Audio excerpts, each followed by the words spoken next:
I'm just going to come to kids now, because there is a contrary which is taking place in India. One is that kids are malnourished, and secondly, kids are becoming more obese in the country.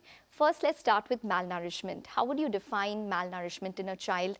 And can kids who can afford healthy food still be malnourished? Yes, of course, that's absolutely a very valid question. As on today, we do get kids on both the sides of the gamut, and we say kids who are undernourished, that's because they do not get enough of the good quality nutrients. When we talk about good quality nutrients, we're talking about good quality proteins, good quality carbs, and the fats.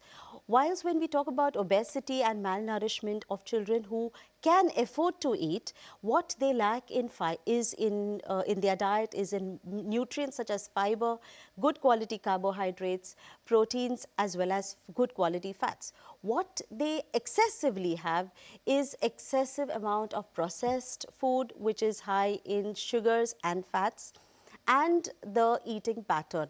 So the lifestyle, the sleep, and the digitization takes a lot of their time. So a little concentration on physical activity as well as the right food choices that has to be made. It's difficult for people who have working parents, who don't have time to cook food, and they have to rely on outside food for their preparations. But I think with a little bit of menu planning and a foresight into what the family is eating makes a lot of difference to families who are able to now choose the right food for their children, especially in the tiffin boxes. Okay. What is the connection between processed food and obesity in kids today? So usually if you look at any processed food, it is generally high in saturated fats, high in trans fats, and high in sugars.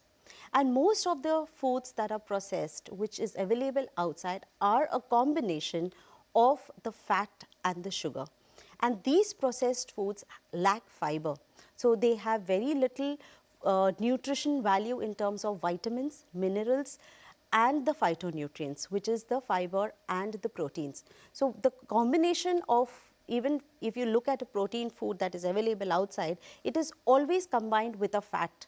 So it's always converted into a fat processed food. So the entire aspect of this is actually how the food is processed when it is cooked. So would you say that, it's a complete no when it comes to anything out of a packet for kids? No.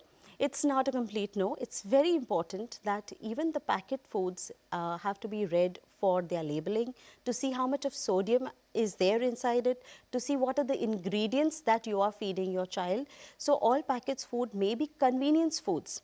So it's not that we are saying do not have convenience foods. It's just that what you are choosing should be in the right perspective.